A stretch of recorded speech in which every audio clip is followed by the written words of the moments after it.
Hi, welcome to our channel where we share the most intriguing stories. When we bought the house on the edge of the forest, we thought we'd found peace. No HOA, no rules, just freedom. But within hours of moving in, a woman named Karen declared war. What followed wasn't a neighborly dispute. It was a full-blown battle for our right to exist.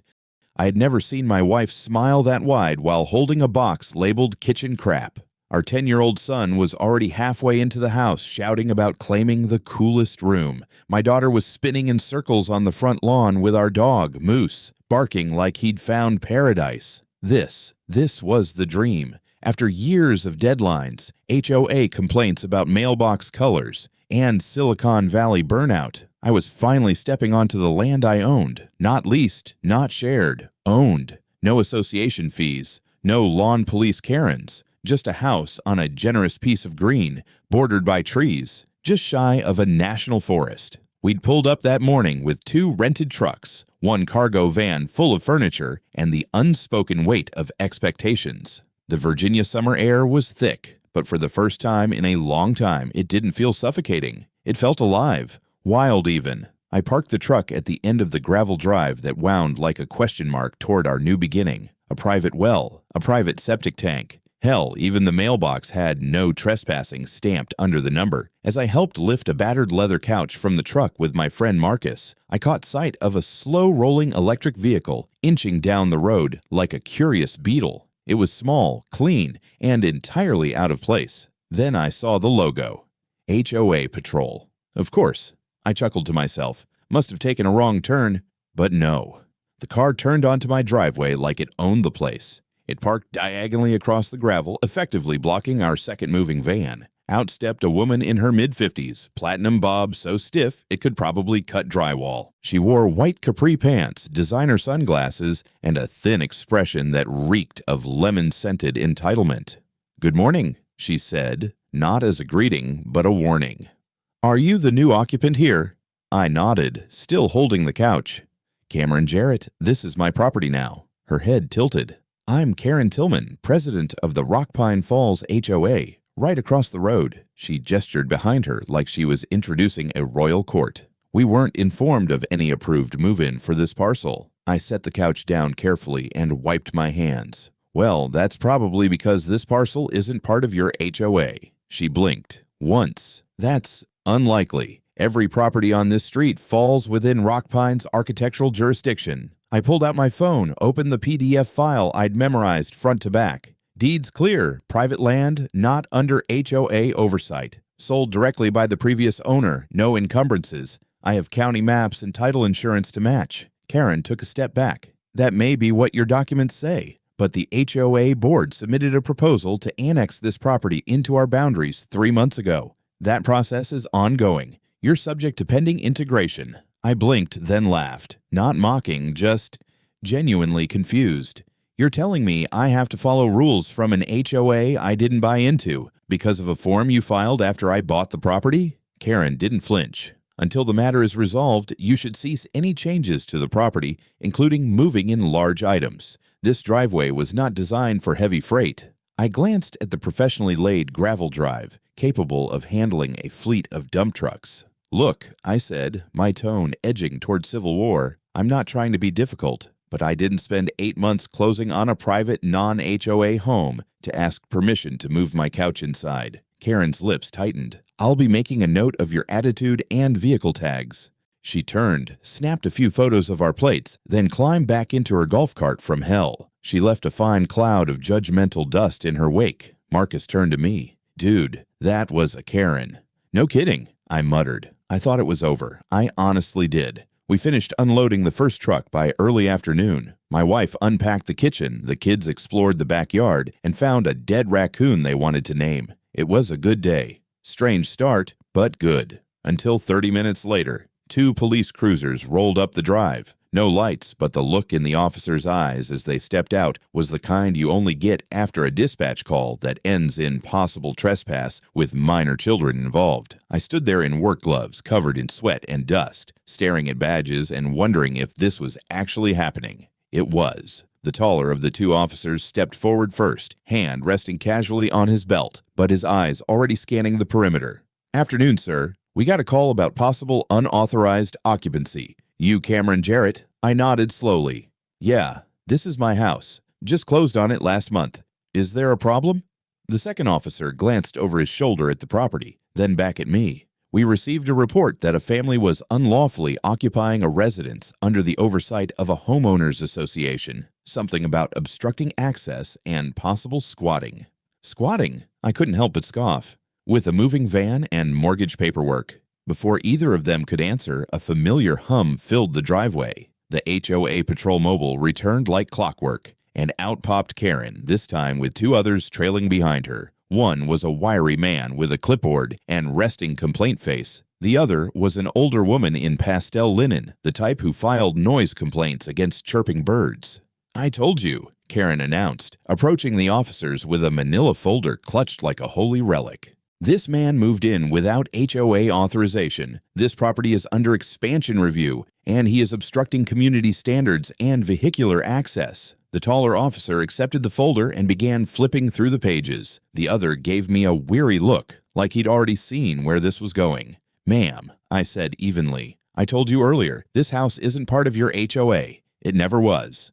Karen ignored me. I have documentation showing our board submitted a jurisdictional annexation request to the county. That makes this parcel subject to conditional oversight until the expansion is approved. I stepped back, exhaled slowly, then walked to the van and grabbed my own folder. Thicker, more recent, and legally bulletproof. I handed it to the second officer. You're going to want to see this. Deed, title, county map, full jurisdictional breakdown, and a notarized letter from my real estate attorney clarifying that no pending applications affect this property. Karen crossed her arms. Well, the county has yet to rule on our application. Exactly, I said, which means it has no effect. You can't enforce control over property you don't own just because you hope to someday. The officers retreated to their cruiser with both sets of documents, leaving us in tense, awkward silence. Karen stared at me like I'd tracked mud into her church. The linen woman whispered something behind her hand to clipboard man, who nodded grimly as if I'd insulted their flag. After 20 minutes, the taller officer returned, holding both folders. Mr. Jarrett, your documentation checks out. Your property is not and has never been part of Rock Pine Falls HOA. The county assessor's office confirmed that the parcel in question was explicitly excluded from the development plans 10 years ago. I couldn't stop myself from grinning. So, we're done here. From our perspective, yes. The officer looked at Karen. Ma'am, unless you have evidence of criminal activity, there's no reason for further involvement from law enforcement. This is a civil matter at best, and barely that. Karen's face twisted like she'd swallowed a lemon whole. You're making a mistake. This man is a disruptor. He has a dangerous dog. He's parked commercial vehicles on an unapproved lot. His presence here threatens property values and community tranquility. The shorter officer cleared his throat. None of which is illegal. She didn't reply. She just turned, stormed off toward her vehicle, barking something to her flunkies. As she pulled away, I caught one last line shouted from the window, "You will not last here." The officers gave me a polite nod before heading back to their cruiser. "You might want to invest in some exterior cameras," one of them said quietly. "Just in case." I nodded, already making mental notes. The silence after they left was eerie. Marcus walked up beside me, shaking his head. "Man, you weren't kidding." "Nope," I muttered, and I get the feeling that was just the opening act. Later that evening, I sat on the back porch with a cold beer, Moose asleep at my feet. My wife sat next to me, her hand resting on mine, silent but alert. The kids were inside, organizing their rooms, unaware that their peaceful new start had already triggered a neighborhood civil war. We watched the trees sway at the edge of our property, where forest met freedom. Somewhere behind them, HOA streetlights blinked into life like surveillance beacons. I took another long sip and stared at the property line, the invisible one that apparently I had just violated by existing. The morning after the police incident began with a knock, not a doorbell, an actual knock, sharp, insistent. I opened the front door, expecting a package delivery, or maybe Marcus coming back for the tool set he left in the garage. Instead, I found a single sheet of paper taped neatly to our wooden fence post. It looked official. Bold serif font, crisp white background, HOA letterhead emblazoned at the top in dark green. It even had a watermark. At the bottom were 5 signatures. Karen's was the largest, of course, like some budget version Declaration of Independence. By decision of the Rock Pine Falls Homeowners Association Board, it read, "You are hereby ordered to vacate the premises within 48 hours. Failure to comply will result in further legal action and escalation. This property currently stands in violation of community integration policy and must undergo committee review prior to any occupancy." I laughed out loud, not because it was funny, but because I couldn't believe the audacity. My wife, standing behind me with a cup of coffee, read it over my shoulder and muttered, "They're unhinged." I took the paper down, snapped a photo, and texted it to my attorney with a simple caption, "Do I frame this or burn it?" Then the next wave hit. Around noon, while I was assembling our living room furniture, a white SUV with a county seal on the side pulled into the driveway. A man in a buttoned shirt stepped out, clipboard in hand, looking sheepish. "Mr. Jarrett?" he asked. "I'm with the Virginia Department of Agriculture and Animal Control. We received a report that you may have an unregistered and potentially dangerous dog on site." I blinked. "What?" He flipped through the pages. "The complaint says large, aggressive canine, not secured, no visible tags, barking, signs of aggression toward pedestrians. Moose, our overly affectionate golden retriever, padded up next to me, tail wagging, tongue lolling." The officer looked down. Moose sneezed. "Uh-huh," the man said. "That the beast in question?" I nodded. "Yeah. He's a menace to squirrels and peanut butter jars." The officer chuckled. "Mind if I take a quick look at his tags?" Moose, being Moose, immediately sat, lifted a paw, and looked up with tail-thumping joy while the man scanned his collar. "Looks current. Rabies cert is clean. Honestly, he seems less dangerous and more like an emotional support dog in training." "Tell that to Karen Tillman," I muttered. The man looked up. "You've had run-ins with Rock Pine Falls?" I snorted, starting to feel like I bought property on top of a Cold War bunker. He gave a sympathetic nod. "Well, you're clear here. I'll file a closed report. Might want to log this complaint in case it escalates."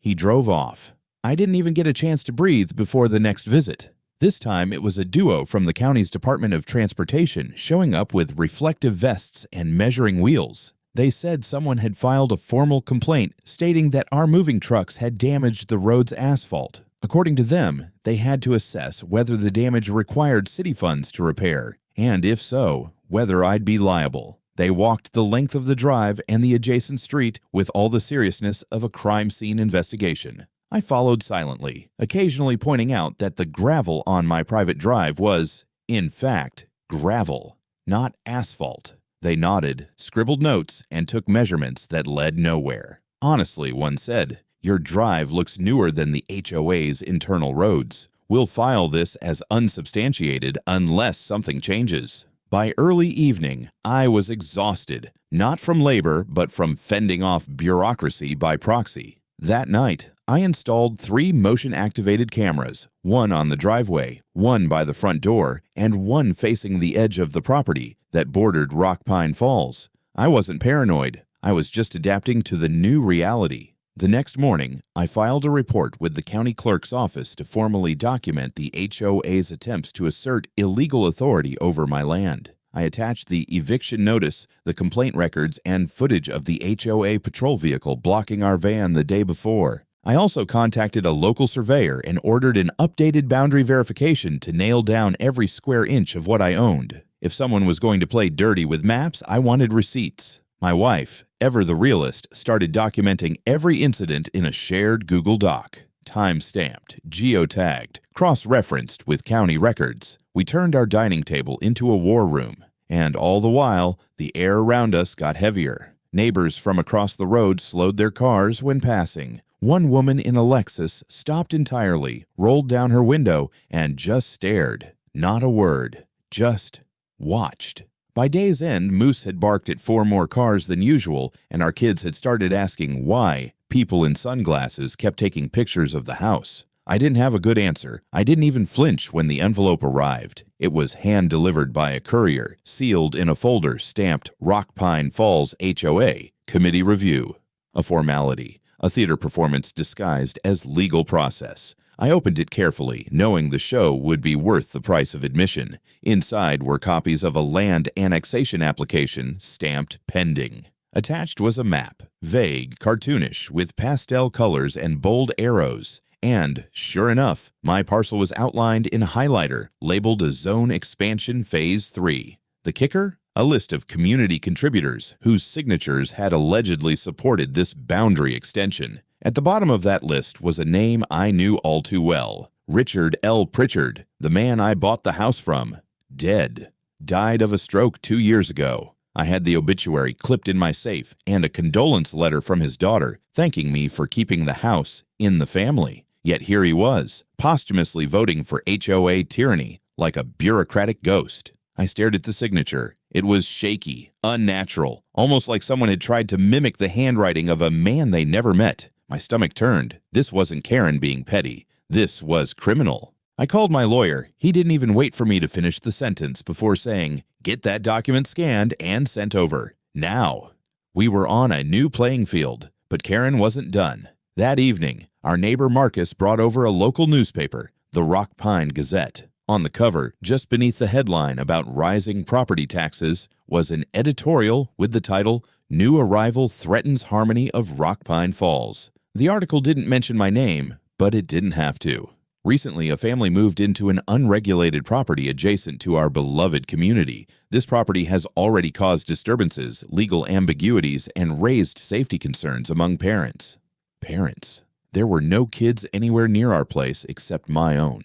And if anyone was threatening safety, it was the HOA blocking fire truck access with their damn patrol cart. My wife read the article in silence, then calmly folded the paper and dropped it in the trash. "Let them dig their own grave," she said. I loved her for that. But the narrative war wasn't over, not even close. That same night, someone leaked photos of our family to a local community Facebook group, taken from afar, grainy but unmistakable. Me in the yard hauling boxes, my wife planting herbs, my kids sitting on the back porch. One caption read, "Is this who we want influencing our children?" Another post showed Moose stretching by the fence. The caption, "Aggressive breed, no leash, no fence, danger to kids." My blood boiled. I wasn't just a nuisance to them anymore. I was being painted as a threat.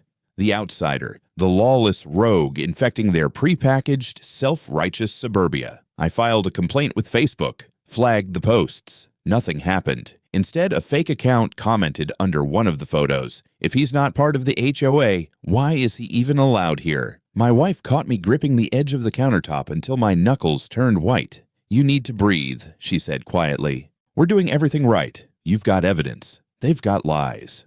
She was right. But something about being digitally stalked while your kids sleep in the next room sets off an ancient kind of rage. The next day, I got a call from someone unexpected. A man named Elliot Sharp, former HOA architectural consultant. He sounded nervous, like someone who'd smoked too many cigarettes and told too many secrets. He said, "I've got documents, emails, minutes from private board meetings." I leaned in. "Why me?" "Because I quit last year when I found out what they were planning," he said. "And because I saw your name come up in a strategy file labeled Problem Assets."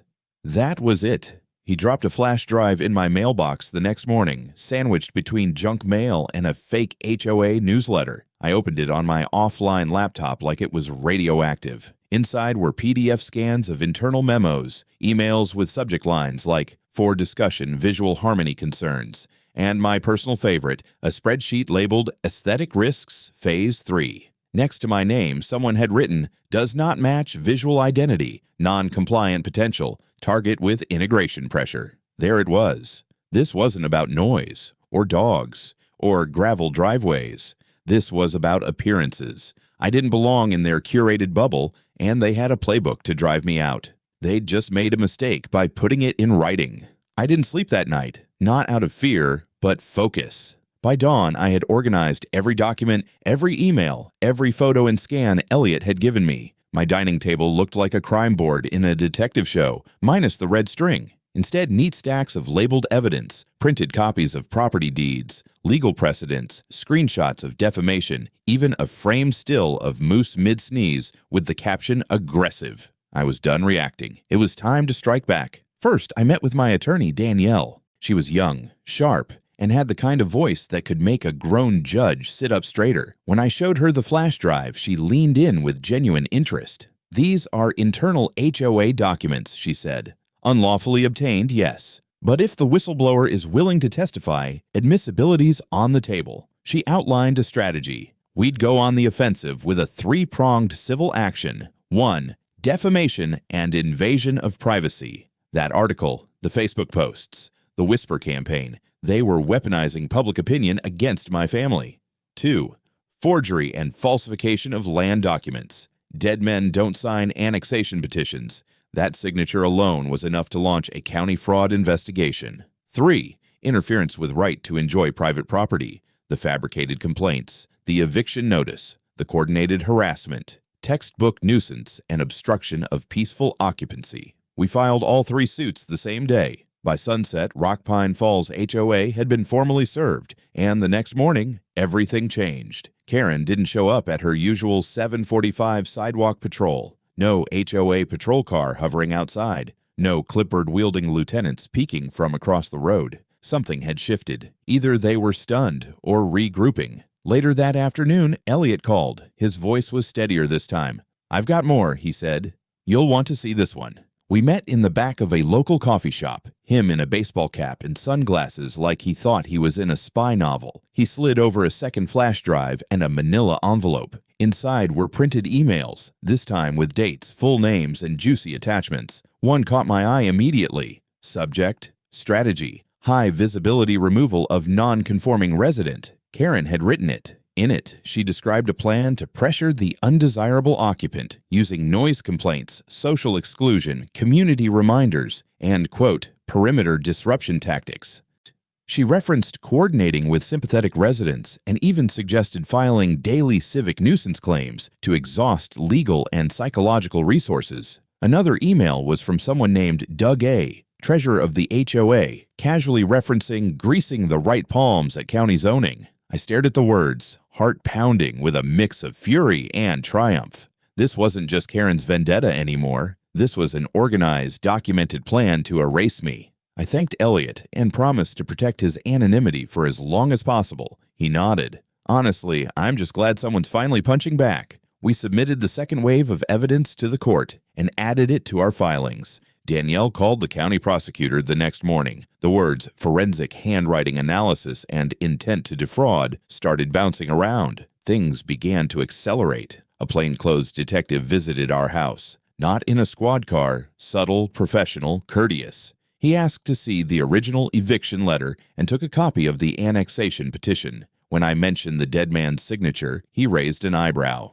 "That's not something most HOA boards mess with," he said. No, I agreed, but Karen doesn't seem to understand limits. By the end of that week, 3 members of the Rock Pine Falls HOA board had been subpoenaed. Karen, Doug A., and a third member named Lynn, whose name I recognized from the pastel linen posse. The neighborhood turned quiet. Not peaceful, quiet, like the hush before a tornado hits. I could feel the walls shaking, but I didn't flinch, because now, finally, it was their turn to explain themselves. The HOA didn't go down quietly. They never do. 2 days after the subpoenas dropped, a glossy flyer landed in every mailbox on our street. Professionally printed, green and gold, embossed with the HOA's signature oak leaf emblem, like a church bulletin or a private school fundraiser. On the front, bold typeface read, "Maintaining Rock Pine's values, a call to community awareness." Inside, 4 paragraphs of bureaucratic word salad warning residents of disruptive newcomers,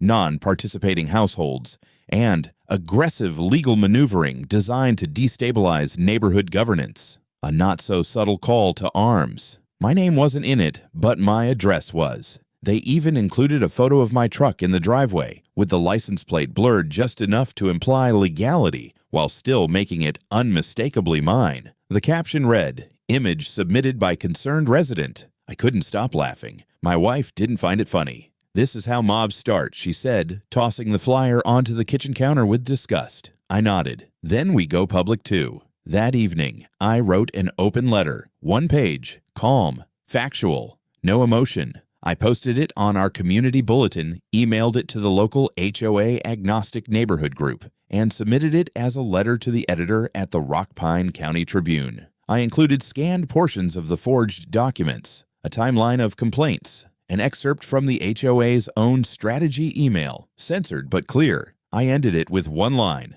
"We are not the danger, but we won't be driven out." By morning, it had already been shared in 3 local Facebook groups and 1 HOA watchdog subreddit with 10,000 followers. Then the phone calls started. The Tribune wanted a full interview. A local podcast host emailed asking if I'd speak about HOA overreach. A reporter from Richmond called asking for comment. It was snowballing. Karen tried to counter. The next HOA meeting was live-streamed, a first in Rock-Pine history, and it was packed. Residents who normally didn't bother with those tedious little meetings showed up in droves. Karen stood at the front like a wounded empress, explaining that the board's actions were in defense of community standards. She denied the existence of any coordinated harassment and dismissed Elliott's documents as fabricated nonsense from a disgruntled contractor. But not everyone was buying it anymore, especially not when Doug A., the treasurer, didn't show up to the meeting at all. Word had gotten out that he'd been interviewed by county investigators the day before.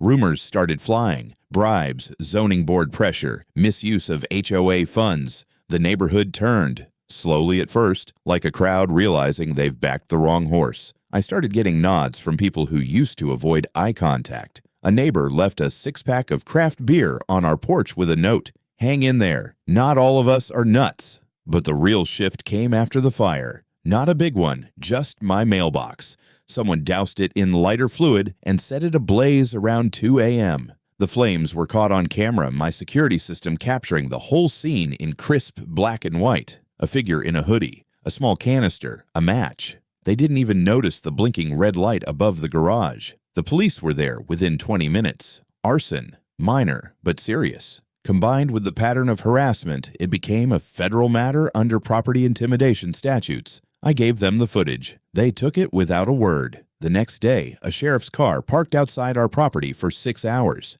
Not because we requested it, because someone high up had seen enough. Karen didn't say a word. She didn't need to. Her war had become public, and the public wasn't siding with her anymore. The subpoena hearings were scheduled for a Thursday morning. I arrived early, wearing the only suit I owned that didn't feel like it belonged to a tax accountant. Danielle, my attorney, looked calm and razor-sharp. Flipping through a binder that now had so many dividers, it resembled an encyclopedia of neighborhood warfare. The courthouse was old brick and marble, built to impress in the 1920s and never updated for Wi-Fi. Still, it was buzzing. Not just with lawyers and court clerks, but press. A reporter from the Tribune was already posted outside, notebook in hand. The local news station had a cameraman loitering near the courthouse steps, trying to look like he wasn't waiting for Karen. She arrived 20 minutes late. No patrol car, no clipboard posse, just her and an expensive-looking attorney from a firm in Richmond who looked like he'd been dragged into a swamp without a map. Karen wore a navy blue pantsuit and sunglasses like she thought she was testifying before Congress. The hearing wasn't televised, but it might as well have been. The room was packed with observers, some of them neighbors I recognized, others just locals curious to watch a suburban showdown go nuclear. The judge, an older woman with a no-nonsense tone and sharp eyes, called the room to order and opened with the charges: civil fraud, forgery, defamation, property interference. Then she did something unexpected. She paused. "I am also in receipt of documents from the Commonwealth Attorney's Office," she said, "regarding potential criminal proceedings.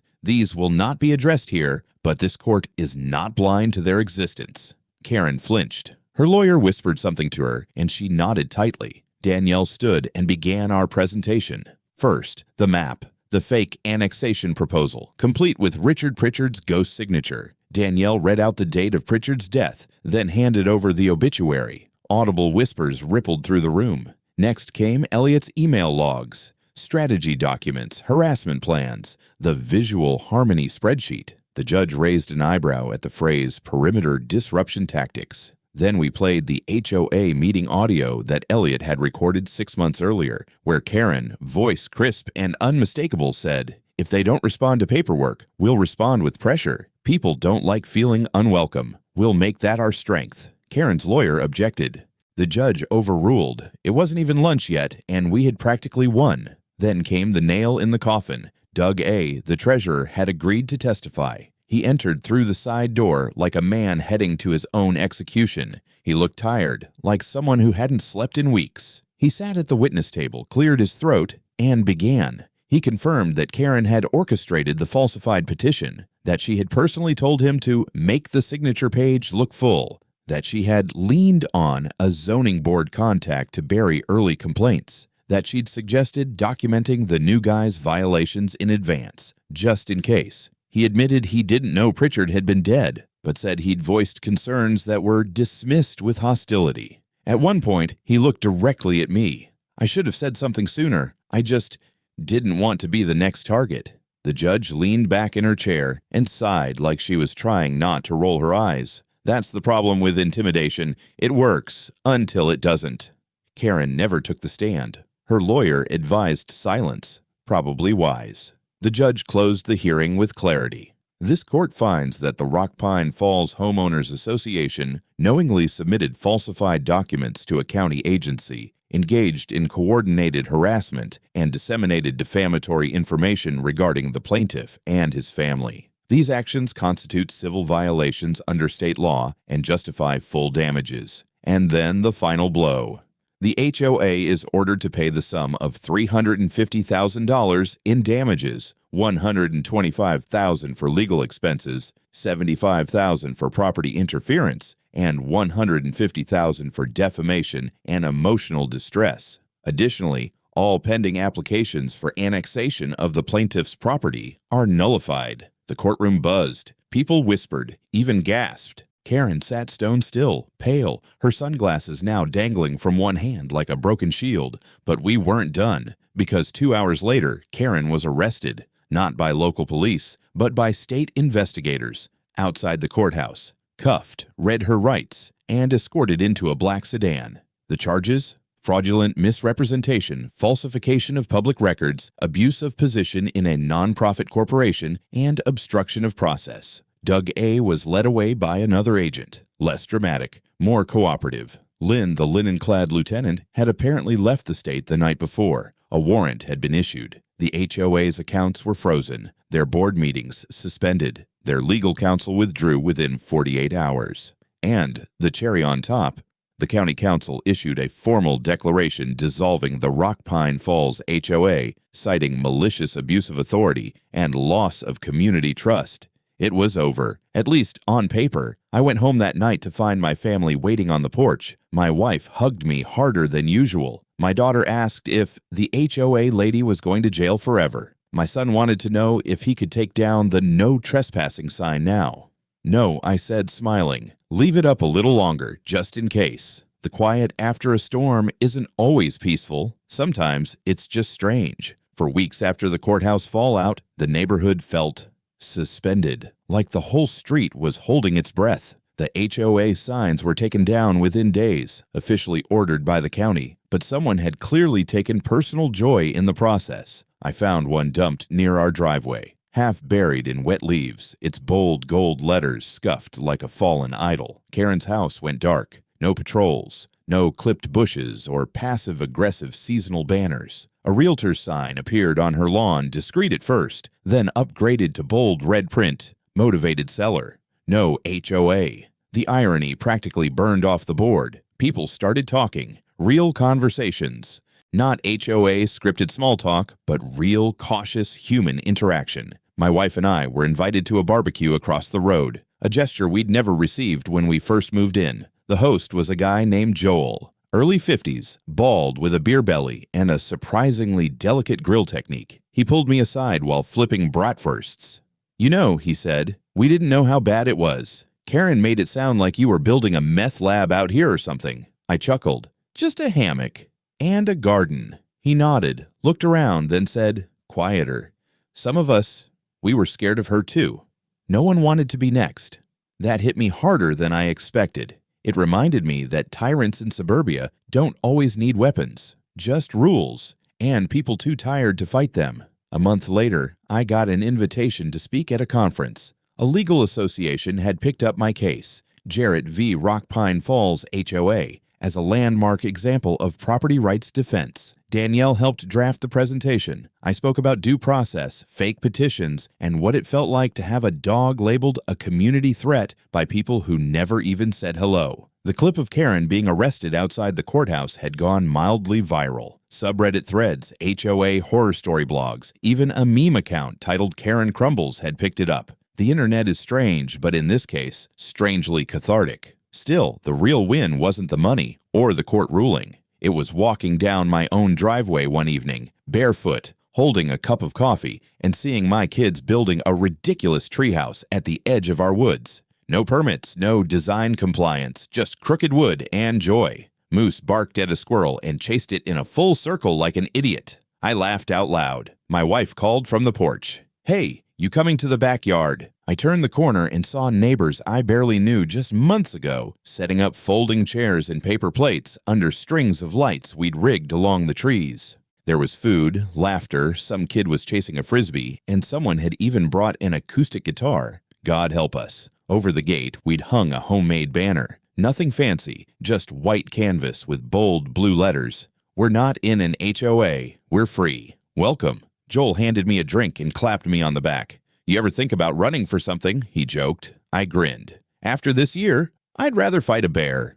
The crowd laughed, and for the first time since I moved in, I didn't feel like the outsider. I felt like the reason this place had changed. Later that night, as the sky turned purple and the kids roasted marshmallows, my daughter curled up next to me and said, "I'm glad we live here." I looked out over the trees, the house we built into a home, and the people who finally saw us for who we were. Not a threat, not a disruption, just a family that didn't back down. I smiled. Me too.